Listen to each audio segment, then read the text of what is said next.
Salut les starters, salut tout le monde, j'espère que vous allez bien, j'espère que vous allez à forme et bienvenue dans ce module numéro 1. Donc c'est toujours Twitty, j'ai toujours 27 ans et c'est parti. Donc l'objectif de ce module numéro 1 c'est de comprendre le BTC, ses altcoins pour investir de façon prospère et performante. Pourquoi pourquoi c'est ultra important de connaître, d'avoir cette approche-là dans un premier temps avant d'investir? Tout simplement parce que vous allez comprendre en fait le système révolutionnaire qu'il y a derrière Bitcoin et derrière toutes les crypto-monnaies.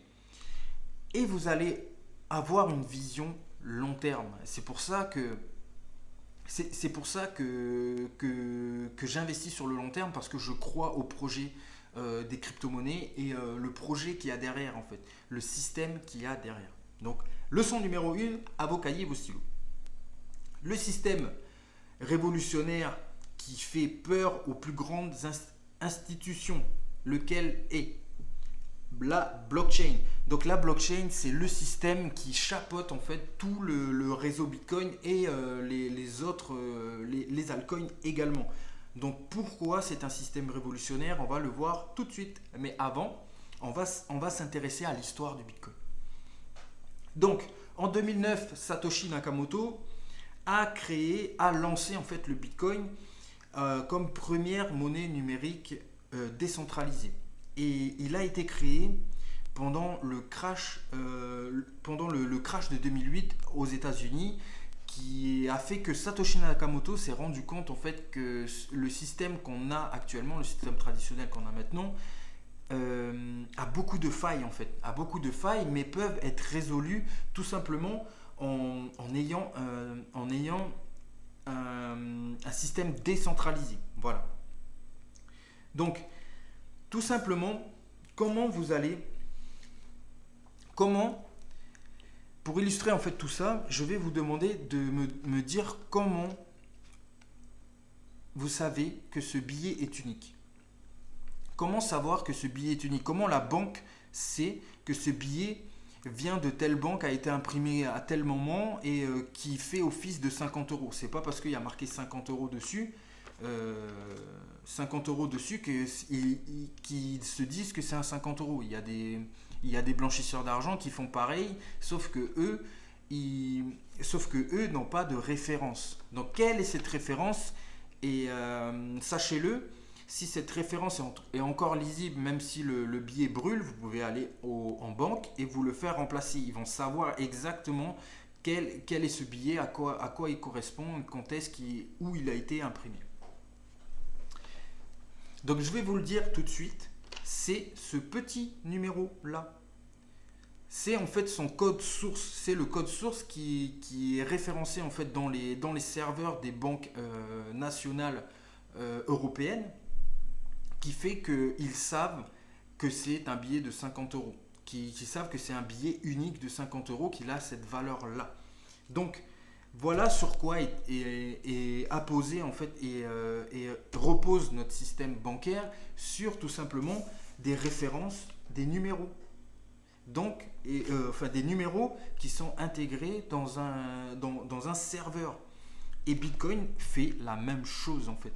Bitcoin va référencer chacun de ces bitcoins dans des blocs pour en fait pour les référencer, pour savoir qui en a acheté, à quel moment, à quel moment, à quelle heure. Donc, sauf la seule différence que Bitcoin a, c'est que Bitcoin marche en proof of work. Donc ça, je vais en revenir après. Mais en fait, Bitcoin marche par la confiance, par le contrôle. Nous, notre système bancaire, on a la confiance cristallisée, donc on donne notre confiance aux plus grandes banques pour leur dire vous gardez notre argent. On ne sait pas ce qu'ils en font, mais ils le gardent quand même. Et on leur fait confiance. Malgré nous, on n'a pas le choix que de leur faire confiance. Et Bitcoin, lui, Satoshi Nakamoto a constaté ça et je pense qu'il n'était pas forcément pour, et du coup lui il a créé un système avec une confiance par le contrôle. Donc le Bitcoin marche comme ça, la confiance par le contrôle. Imaginons que tu es vendeur, que tu as une transaction à faire, que tu veux échanger en fait ton, que tu veux échanger ta voiture contre de l'argent.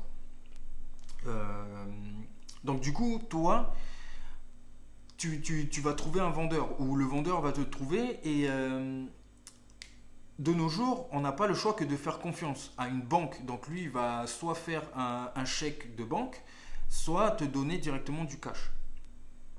Et bah Bitcoin, lui, si le système monétaire si le système monétaire utilisé pour cette transaction était Bitcoin, tu pourrais toi en tant qu'acheteur aller vérifier le compte du vendeur pour savoir s'il a les fonds disponibles. Et ça, c'est la confiance par le contrôle. Donc voilà.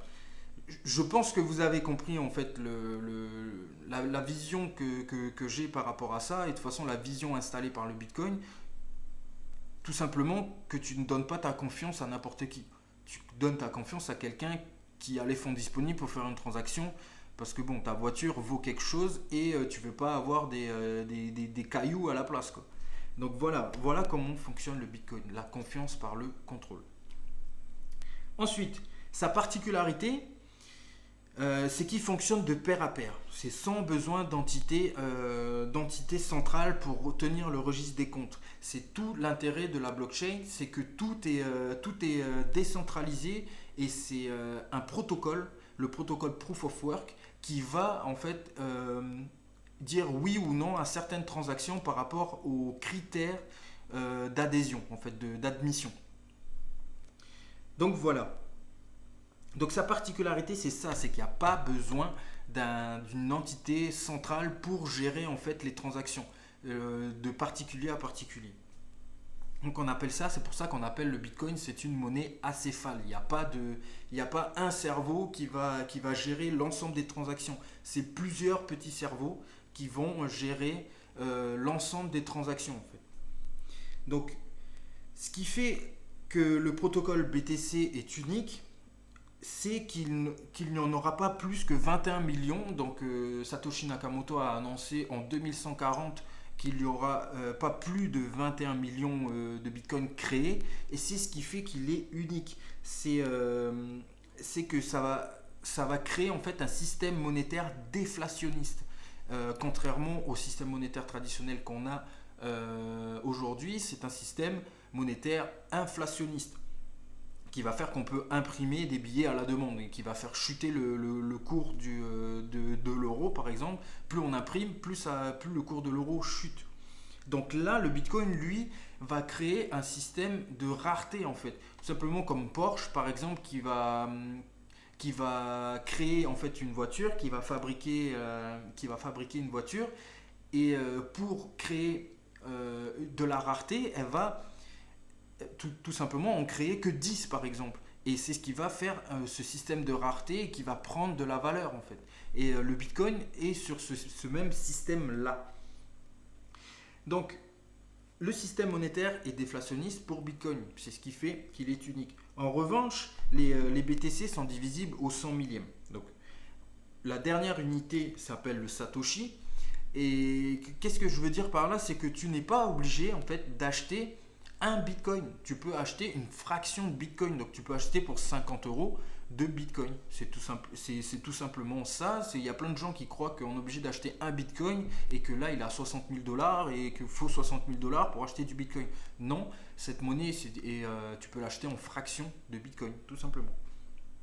Donc maintenant que tu as compris tout ça, que j'en ai parlé, tu vas sûrement me dire, mais c'est qui contrôle le Bitcoin? Il y a sûrement quelqu'un qui le contrôle. Eh ben non, en fait, c'est pas une seule personne, c'est tout simplement qu'il est contrôlé par la totalité des membres du réseau, donc c'est-à-dire les utilisateurs, les mineurs et les développeurs. Donc c'est trois groupes de personnes en fait qui vont gérer le protocole Bitcoin et pas sa valeur, mais entre autres. Donc c'est là qu'on parle d'organisation autonome décentralisée, parce que en fait c'est toute une multitude de personnes qui vont décider du protocole Bitcoin à utiliser. Donc entre autres le proof of work, donc la preuve de travail, c'est elle qui chapeaute en fait le mécanisme anti-triche qui permet d'ordonner les transactions BTC. Donc en fait elle empêche un acteur malveillant de dépenser 2 fois le même Bitcoin parce qu'il de dépenser 2 fois le même Bitcoin, tout simplement parce que dans le registre il a déjà été dépensé et il a un numéro unique qui fait que le protocole sait que ce Bitcoin là a déjà été dépensé, donc il ne peut pas être dépensé une autre fois par la même personne. Et ce système Proof of Work fonctionne comme ça. Donc pour la leçon numéro 1 sur comprendre, non, sur le système révolutionnaire, j'espère que tu as compris, que tu as compris beaucoup de choses et que maintenant tu comprends pourquoi investir dans le Bitcoin,